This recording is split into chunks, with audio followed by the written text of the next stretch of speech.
Welcome, modern-day mystics, fellow truth seekers, James and Justin, back again with another reaction. And in this one, we are going to continue the series on the Army of Satan. I think we're on part 6 now. I sure do love these Army of Satans. Satan! Beelzebub!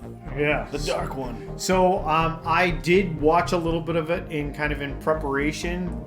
This is a little bit of a lengthier one of the Army of Satan ones, and there's like a lot of recitations where they're reading the Quran. So we'll see how this goes. I may cut a portion of that out, so if you're watching, it's just to make this better for the person who's watching it. Okay, we'll see how it goes.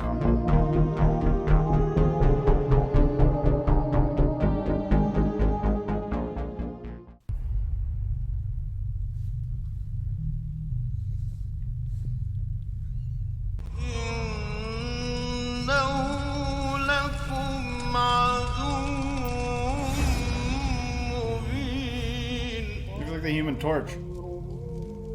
قال أنا خير منه خلقتني من نار وخلقته من طين قال فاخرج منها فإنك رجيم وإن عليك لعنتي إلى يوم الدين قال رب فأنظرني إلى يوم يبعثون قال فإنك من المنظرين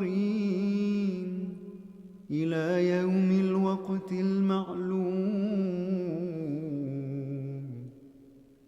قال فبعزتك لأغوينهم أجمعين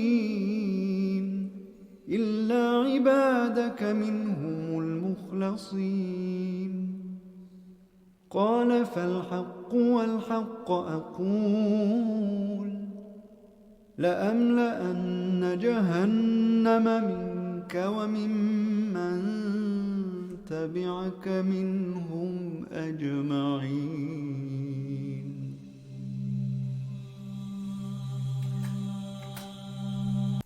Just a stop on that.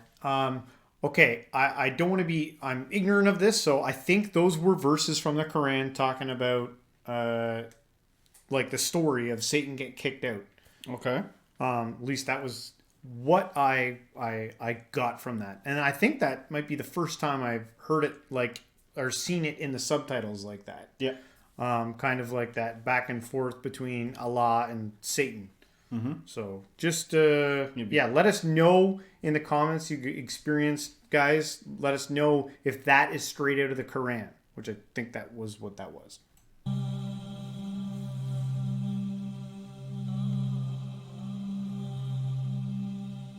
So people have been talking about Iblis. Where is he? His throne.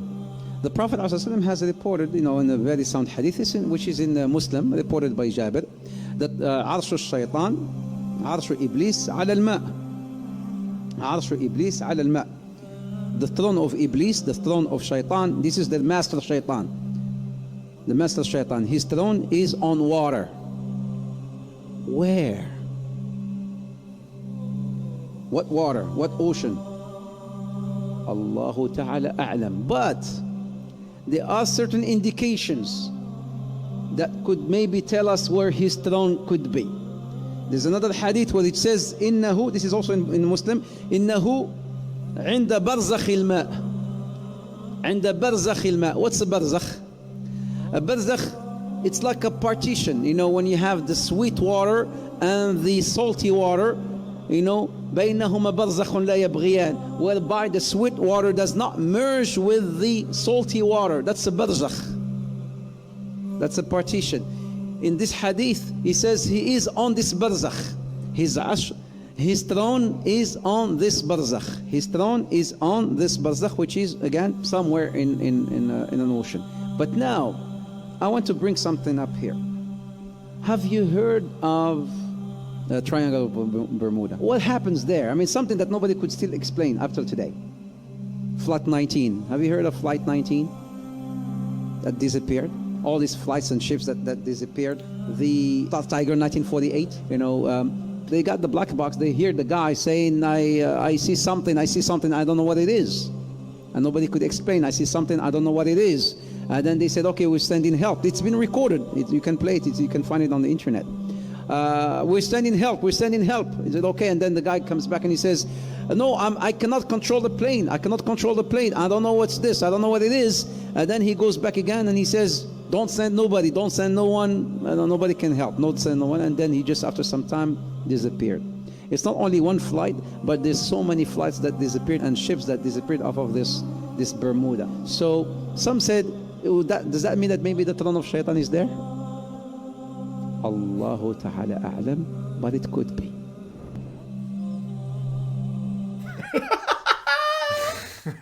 So Satan's throne could be on water, which is really weird because when you think of Satan, you think of fire.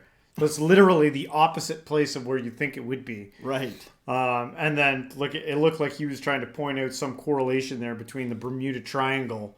And I guess if you wanted to hide someplace, maybe that would be the place you'd hide. Can you imagine, like, we're going to take a little detour because it's going to save some time, and then you end up in the Bermuda Triangle and you see Satan on a throne, and what would that look like? Yeah, is it a floating throne, like just sitting there? Is he like, roar? Hey, weird connection. Poseidon has a trident, and sometimes devils in hell and stuff are seen with pitchforks. Ooh, I wonder if there's a weird connection there. Poseidon, Satan, that one's for free.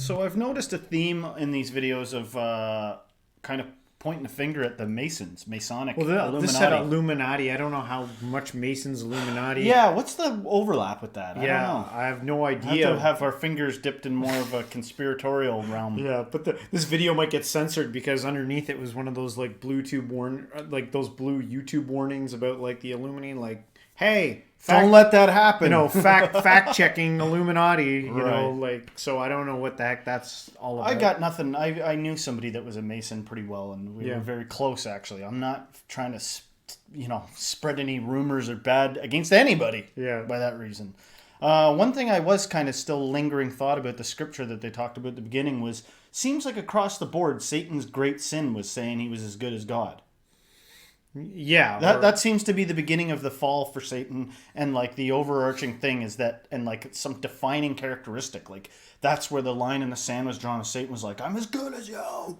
Yeah, Yeah, no, that's a good point. Like it doesn't even necessarily. Do you read it with malice? Like with Satan, like Anakin, was he like, "I hate you," and God was like, "I have the higher ground." Yeah, or was he just like, "I'm better than you," and God was like, gave him the boot. I'm thinking, strangely enough, and like trying to like go deeper down that rabbit hole of what you just said there about, that equating one's self with God, and how like in certain faiths there's like this clear, distinct division between God and it's like I know like in Christianity is like, you will never say that I am.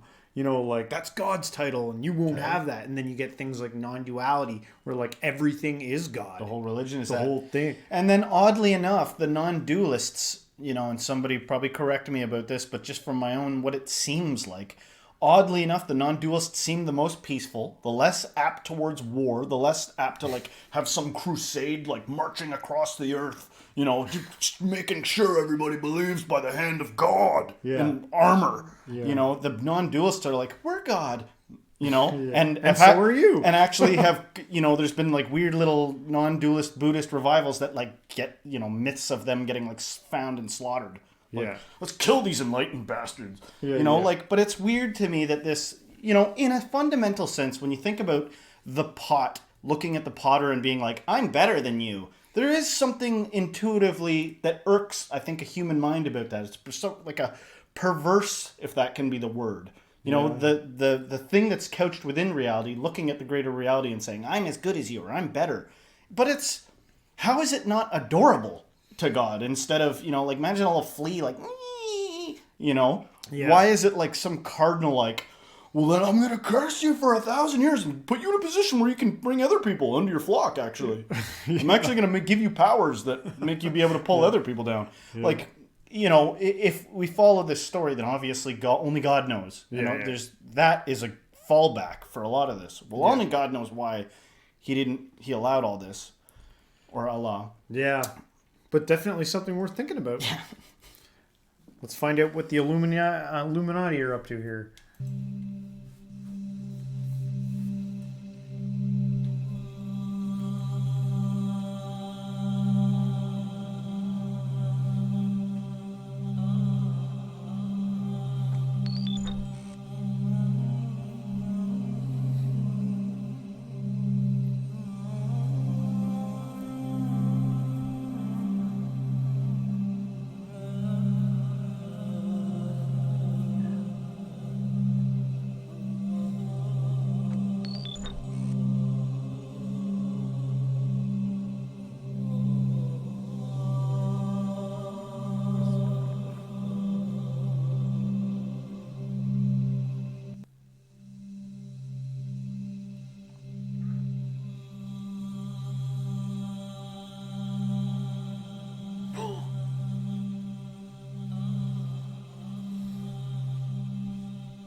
Who or what is ultimately behind this? Or at least the depth of the rabbit hole got so far. Well, they ain't for a start. Because they're just here today, gone tomorrow, people who are just puppets of a system that's here yesterday, today, tomorrow, and the next day. It's not him. I don't care if he's supposed to be the most powerful man in the world. He ain't. He's another bloody glove puppet. And anyone in that job, the same applies to. It's not him either. Here today, gone tomorrow, presidents and leaders who are replaced by other leaders. But the system, the direction goes on because there's something behind that that's pushing that direction on. And nor even is it the corporations. They're still at the level of playing out the control. It's not actually at the point of creating it. It's not the origin. It's not people sitting around tables. They're still at the point of playing it out. You can go into the shadows and you can get closer to where it's coming from, but you're still at the play out level. You go even deeper into the rabbit hole, really deep into the web. And that's where you find people like the Rothschilds and such like. You don't see us, but we control your life. But there's levels beyond that, where it's coming from. But where is it? This reality that we're experiencing has been hijacked by a force that some ancient people call archon. The thing that always gets me is when you start talking about people controlling your thoughts and controlling your life, they see you, but you don't see them and they control you. The thing that always gets me is if they had the power to control you in that way, then why wouldn't you think that this novel idea that you're being controlled by puppet masters isn't part of their control over you? Yeah. Why wouldn't you, if they're like, that masterful and devious? You didn't think it all the way through, and the tendency of people to believe that there's a secret force controlling them, which, by the way, I do think that there's secret forces controlling us. I do think that, but I don't leave out the thought that my thinking that is part of it. You know, how juicy would controlling people be if they were like, you know what I mean? If you're that evil that you're like, if it's for evil purposes, then it's like, let's hint to them that they're actually being controlled. I need them to know that I am dominating them. You know, wouldn't that be an aspect of it? That would, you know, it's a good point because, you know, it's almost like it's not fun anymore if you oh, I won all the cheat games. If you had full total control, you'd be like, oh, I just have all the cheat games. So how's the controlling everybody going? And no one knows. They're thriving and developing technology and everything's going good. Oh, well, like, let them know that we're controlling them and we've got it even better. Shit they don't have. That is true evil. That is like, and by the way, when I say that is true evil, very hard to separate that from man. You know, you got to like concoct a story to rationalize the fact that each and every one of us has got some darkness in there that seems to be like biological. It seems there's all kinds of things. There are people that don't understand their own sadomasochistic nature. They're like, why do I like punishings and kinky things? It's like baked into who they are. And the only way to like deal with that sometimes, especially in a society that doesn't even give a crap about science or psychology, would be to like concoct a story. Possibly. You know, I don't know. I'm not a pro, but this is where my, philosophical mind goes. Yeah, it's hard because like what he's talking about is like level on level on level. And it's weird because we're talking about a system of hierarchy going on here of like some, like, I don't know who the heck's supposed to be at the top here. Satan. But like, I know like a lot of religions, and correct me if I'm wrong here, but isn't like Islam very pro like patriarchy or hierarchy or systems of like, structure? Like we are creatures of like, we do that all over the place. I don't know if you've noticed this, but every system, every religion, every government, everything is self-biased above all. It's totally different what you're talking about. You're just totally ignorant. And then the people, you can judge almost somebody's ignorance by how angry they're getting. What does that say about me? I get very angry. So obviously I'm ignorant to some fundamental fact. But nevertheless, I'm still making a valid point. These things are self-biased. They can point, very good at pointing, but not very good at like, holy shit, we're doing the exact same thing. We are doing the same thing. And to them, we're the Satan. You know, people will dismiss that. They'll scoff. They'll laugh. They'll hate you. We've had people comment, "I hate you, these guys." We're gonna watch another one. I get it. It's interesting in the comments. It doesn't matter. It's not one select type of people. It's people from every type of like realm that you can think of. Who will scoff and laugh and send and laughy cry face emojis and like, you're an idiot. But you know what? Another thing is it's easy to armchair all this stuff. We do our best to try to get people from every different religion on here. We've had sort of like non-dualists on here. We had a Christian on here recently, and we love it. We would love to have a Muslim on here speaking for that community. So stinking reach out. Yeah. Because we do interviews with guests. Yeah. Anyway, let's keep going. But there's different names right across the ancient world for the same force, the same entities. And all over the world you see this. In the Far East, Central America and other places, they're known as the serpent gods. The Zulus call them the Chitahuri, the children of the serpent. They're the Anunnaki in Sumer, Babylon, now Iraq. They're our snake brothers to the Hopi people of North America. They're the star people, many examples of that. They are the demons of Christianity. To the Gnostics, they are archons. And to the Islamic and pre-Islamic world, they're called the jinn. And in their prime form, they are energetic in nature. The classic Satan is called the deceiver and the demon of demons, as this demiurge is called the archon of archons.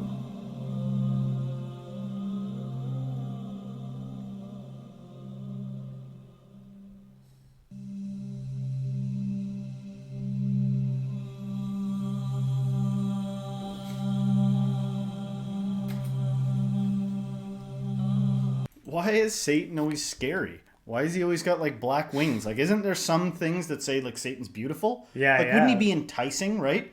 And then by contrast, if Satan is beautiful and enticing, wouldn't good actually be ugly and sort of grizzled? And then wait a sec, we can't be sticking up for ugliness and grizzled. And it evolves into insanity. Is he ugly or beautiful? Well, he's whatever would tempt you. I think we've even heard in this this series them talk about Satan as like being cunning and not the creepy guy with the like, rolling his mustache like like you'd be something that like, oh, it'd be like deceptive, like, oh, this is an angel of light. He would show up to do that. So what does that make us have to mistrust glitz and glamour and light? Like, It's too beautiful. You know, which is a weird thing that happens sometimes with artists and stuff like that. They'll make something and it's like, he must have made a deal with the devil. That's too good. Yeah. You know, that's probably an old-timey way of thinking of things, but it's happened.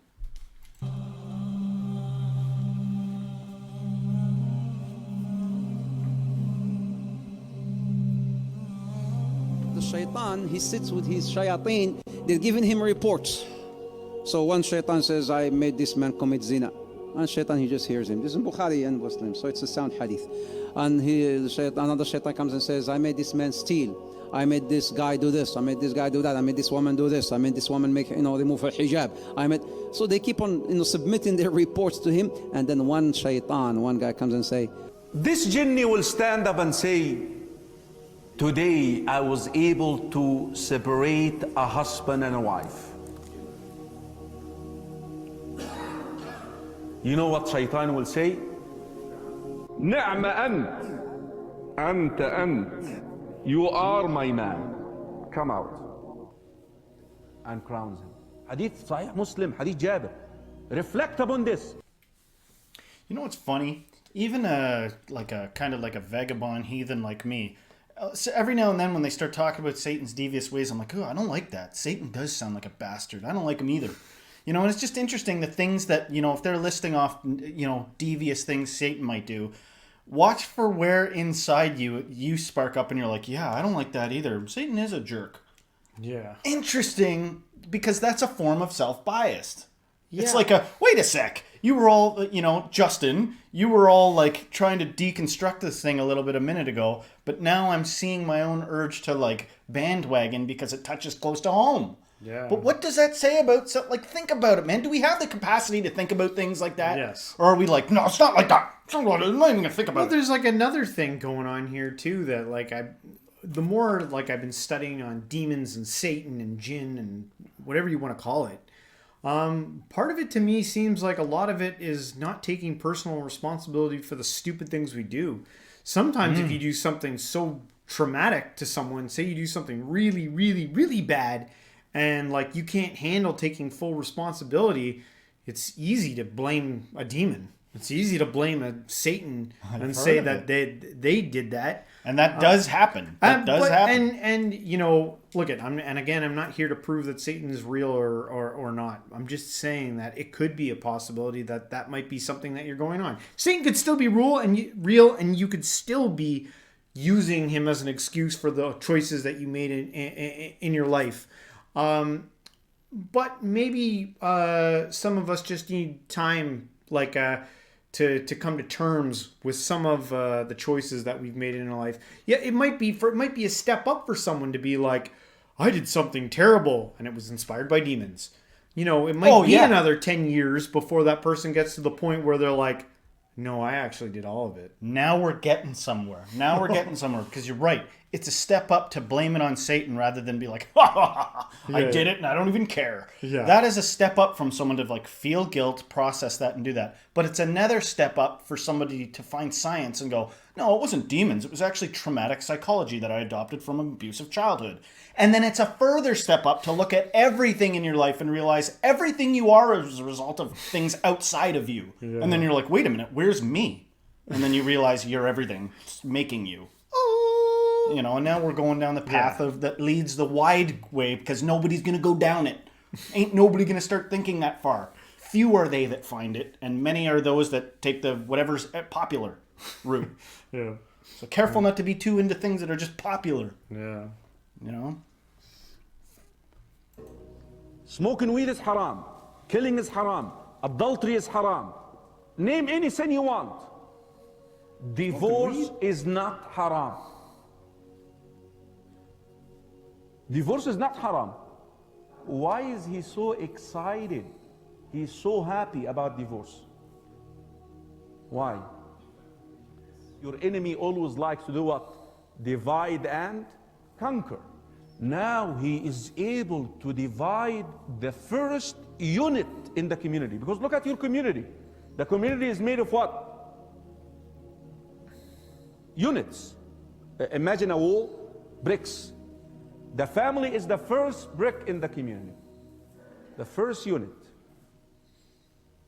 becomes then easy to divide the community, divide a congregation. He has long-term plans.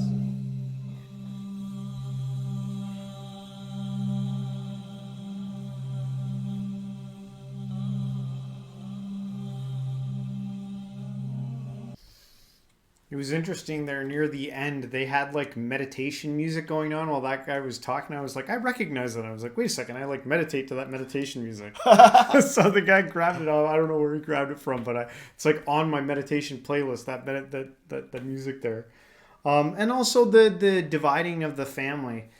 Like like breaking up families is going to cause problem, but humans haven't always done it that way too. As soon as he said that, I was thinking, well, what about the tribal days?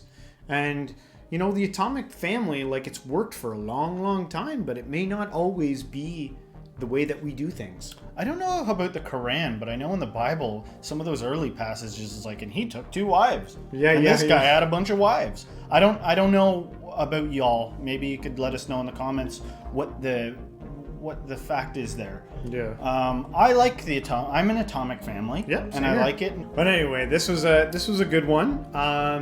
Thank you guys for those who made it to the end here. This was a good reaction. Please fill us in on all the things that we're ignorant of, like you always do. Be gentle on us, please. We appreciate it. If you like this reaction, don't forget to hit like, subscribe, share this with a friend, and everyone, until next time, Stay spiritual.